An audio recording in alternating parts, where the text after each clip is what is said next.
Welcome back to the Boxing Hub. Today we're diving into one of the most uncomfortable truths in modern MMA. In the unforgiving landscape of this sport, there exists a dark paradox that no one wants to admit.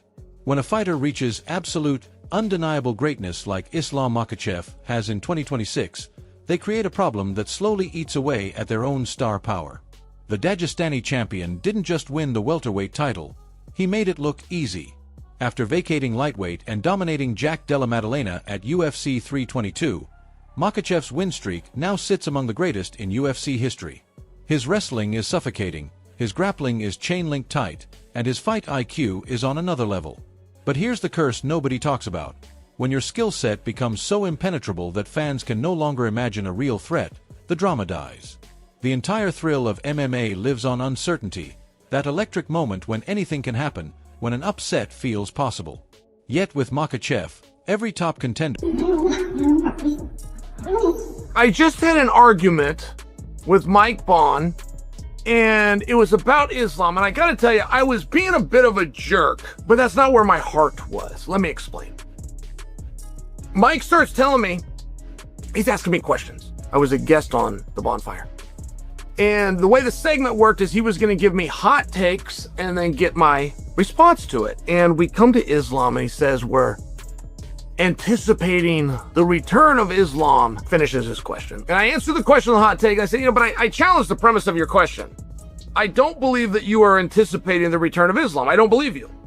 I think that's something that you said. Starts to look like just another name on his highlight reel. The audience no longer holds its breath. They already know how the story ends. As we head deeper into 2026, this curse grows heavier. Dana White and the UFC matchmakers are struggling to build real heat around his next title defense. Respect for Makhachev is at an all-time high, but excitement? That's fading fast. How do you sell a pay-per-view when the public has stopped believing anyone can actually beat the man? This is the dark reality of absolute dominance. The very thing that makes Islam great is slowly killing the hype around him. Stay locked in, because today we're breaking down exactly how this curse is reshaping the welterweight division. Let's talk about the growing divide that's splitting the MMA world right now. On one side, you have analysts like Mike Bone from MMA Junkie praising Islam Makhachev as a global superstar. They point to his massive digital footprint, viral training clips, and a loyal international fan base that tunes in from every corner of the globe. But on the other side sits the cold truth of the fight business. A 20-plus fight win streak and a guaranteed Hall of Fame spot are incredible for legacy. Yet legacy doesn't pay the bills on fight night. Traditional promoters need immediate danger. I don't think that there is an exciting fight out there for Islam. Which, by the way, when I say I felt like a jerk about it, it wasn't to insult. Islam is great. I fully get Islam's greatness. I'm saying I don't think there's an exciting fight. I think Islam has gotten to that level of greatness where it's hard to think that somebody can deal with that. And if you can't make believe that somebody can deal with that, you can... They need a rival the public truly believes can dethrone the king. Without that believable threat, Makhachev's aura of invincibility has quietly turned into an aura of predictability. Fans respect him. They admire the technique. But respect doesn't create that butterflies in the stomach feeling before the cage door closes. In 2026, this disconnect has become impossible to ignore. Potential matchups against Ian Gary, Michael Morales, or even a returning Kamaru Usman generate polite interest at best. The excitement that once surrounded title fights is missing. This is the painful gap between building a historic legacy and delivering the visceral thrill fans crave on Saturday nights. Islam Makhachev has already won the long game, but right now the sport is struggling to make his reign feel must-see. Today we're dissecting this ideological clash and what it means for the future of welterweight MMA. Here's where things get desperate. Because there are no clear, believable threats left in the welterweight division, the entire MMA community has started living in Fantasyland. Pundits and fans are inventing elaborate cross-division. I went back to it. He says, hey, Islam wins 3 more fights. He's going to have 20 wins in the UFC, 20 wins in a row. He's going to be in an argument for GOAT. That's what we want. I said, okay, Mike, there again, I don't believe you. I don't believe that is what you want. I don't believe that anybody thinks that way. Wow, he's going to, 20 wins in a row. Oh, he's going to end an argument for GOAT. Dream fights just to feel something again. We're talking hypothetical wars with Kamaru Usman, wild scenarios of Shavkat Rakhmonov moving up, or even Ilia Topuria leaving featherweight or lightweight behind to chase the biggest test of his life against Makhachev. These sound incredible on paper, until reality hits. The truth is, these super fights are logistical nightmares. They require perfect timing, healthy bodies, and contract miracles that rarely happen. While everyone chases these illusions, the UFC is left with solid but far less exciting options like Ian Gary or Michael Morales. These guys are elite, but they don't carry that world-stopping gravity. Facing them feels more like a scheduled title defense than a war for survival. In 2026, this illusion of the super fight reveals a deeper crisis.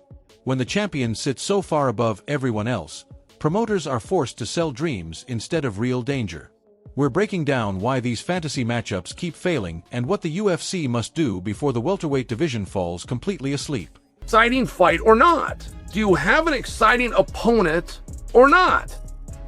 I give a goddamn what you did in your last 19 fights. I care if you did in your last 9 fights or your 900 fights. What's that got to do with tonight?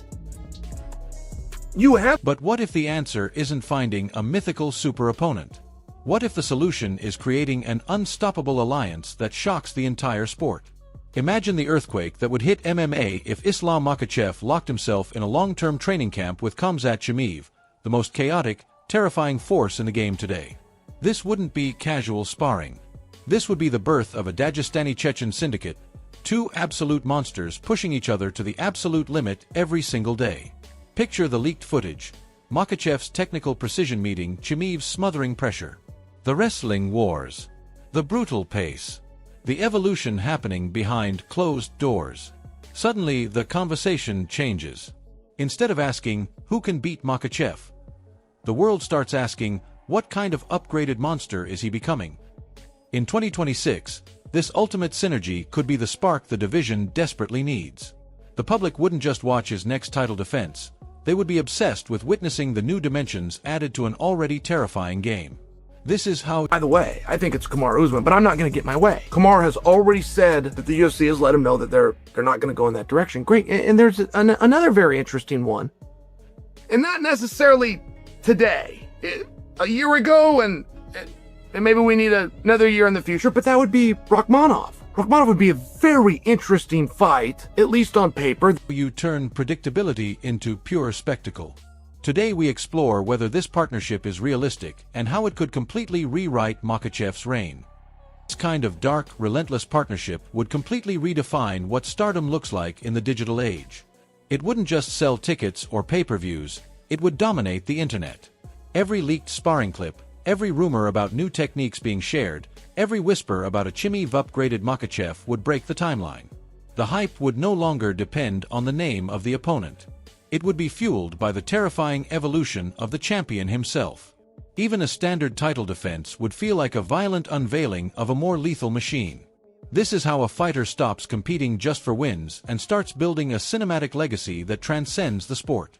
In 2026, with attention span shorter than ever, Makhachev has a chance to become more than a dominant champion. He can become a constantly evolving saga that fans can't look away from. We're diving deep into how this synergy bridges the gap between digital metrics and old-school fight hype. And he went on and he told me, Islam is definitely one of the 3 biggest stars in MMA. So, all right, Mike, but there again, I don't believe that you mean that. And I said, with what numbers do you... And why it might be the only way to cure the curse of absolute dominance. Let's call it what it is, the silent killer of hype. Islam Makhachev isn't just winning fights. He's making them feel inevitable. And in a sport built on chaos, inevitability is poison. Fans still show up out of respect, but the electric buzz that once surrounded title weekends is fading. Social media reactions are more another day at the office, then "I can't believe what I just saw." Even hardcore analysts admit the problem. When the champion is this far ahead, the drama disappears. In 2026, this silent killer is forcing the UFC to get creative. Cross-division talk, dream matchups, even wild card ideas are being thrown around just to manufacture tension. But deep down, everyone knows the truth. Until someone or something creates real doubt, Makhachev's reign will continue to feel more like a coronation than a war. Today we expose how this quiet predictability is hurting the entire welterweight division. Islam was offered Ian Gary. I believe, draw-wise, that Ian Gary is the bigger star. Feel free to disagree with me, but I believe that. And I have very specific numbers as to why I believe that. But I don't believe he's fighting Ian Gary. I believe he's fighting Michael Morales. And I do not believe that this is what I said to Mike, I do not believe that you are excited for that fight. I do not believe that you have any belief that Islam is going to lose. That doesn't mean that Islam couldn't lose, by the way. I'm sharing that, but you got to believe it ahead of time. Here's the part fans don't want to hear but need to face. Fatigue is setting in. Not physical fatigue, emotional fatigue. When every fight ends the same way, with Makhachev in complete control, the excitement slowly drains away. People still watch because he's great, but they're no longer on the edge of their seats. They're waiting for the finish they already expect. In 2026, this fan fatigue is becoming measurable. Engagement on highlight videos is strong, but pre-fight build-up conversations are getting quieter. The sport needs uncertainty to thrive. Without it, even the best fighter in the world risks becoming background noise. We're breaking down the psychology behind this fatigue and what it means for Makhachev's long-term drawing power. Training camp wildcard: what if the biggest threat to Makhachev isn't an opponent, but his own training partner? Rumors continue to swirl about extended sessions with Khamzat Chimaev. If those sessions are real and long-term, they could be the wild card that saves the division's excitement. Chimaev's chaotic pressure combined with Makhachev's elite Entire business is not based on tickets, it's not based on pay-per-views. This business is based on one word, which is anticipation.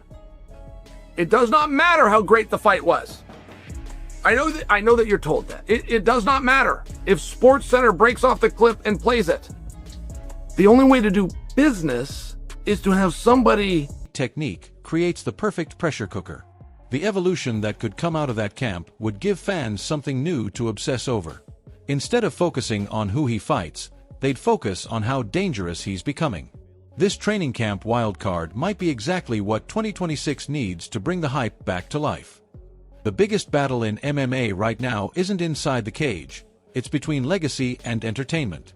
Islam Makhachev is winning the legacy war hands down. But the entertainment side? That's where the struggle lies. A historic win streak and pound-for-pound greatness are beautiful for the history books, yet they don't always translate into sold-out arenas or record-breaking streams. In 2026, the UFC must find a way to balance both. Today we examine whether absolute dominance can ever coexist with the kind of excitement that— Not the clip after. Okay, great. So I don't believe you. And he pushed back pretty hard. He said, now wait just a second. And I said, what do you base this on? And I'm waiting for him to say pay-per-views. I'm waiting for him to recite a live gate. I'm waiting for him to cite merchandise. But he— As we wrap this deep dive, one question remains. What does the future of dominance look like in MMA? Islam Makhachev has shown that you can be nearly untouchable, but at what cost to the sport's excitement? In 2026 and beyond, the answer may not lie in finding the perfect opponent. It may lie in constant evolution, shocking alliances, and turning the champion himself into the main attraction. Whether through a Chimaev-style partnership or other bold moves, Makhachev has the chance to redefine how a dominant champion stays must-see television. If you love raw, unfiltered breakdowns of the biggest issues in combat sports, make sure you're subscribed to the Knockout Hub. This is where we don't just cover fights, we expose the truths behind them. Hit subscribe, turn on notifications, and never miss the next deep dive. The conversation continues in the comments. What do you think is the cure for Makhachev's dominance curse? Drop your thoughts below. Until next time, stay dangerous. Case though, he said, I have seen his social media. I have seen his clips. I have studied these numbers. I am the head editor of MMA Junkie. And listen up, because this one hits different. We're talking about $1.1 billion. $1.1 billion. The kind of money that most people can't even fathom earning in 10 lifetimes. But here's the part that should make every Floyd Mayweather fan pause. Stephen A. Smith just dropped a straight-up warning that even one of the wealthiest fighters in boxing history is playing with fire. Smith said Mayweather is living an extremely expensive lifestyle, burning through huge amounts of cash like it's going out of style, and if he doesn't slow down, the danger of going flat broke is real. Yeah, you heard that right. The man who made more inside the ring than almost anyone else in the sport could actually lose it all if this spending spree keeps rolling. Think about that for a second. This isn't some broke boxer we're talking about. This is Floyd "Money" Mayweather, the guy who turned every fight into a payday, the undefeated icon, the walking billboard for success. And yet Smith is out here saying the lifestyle is so extravagant, the spending so unchecked, that even a fortune this man— And I don't do good business with Islam. I can put Islam in a thumbnail. I can put his name out there.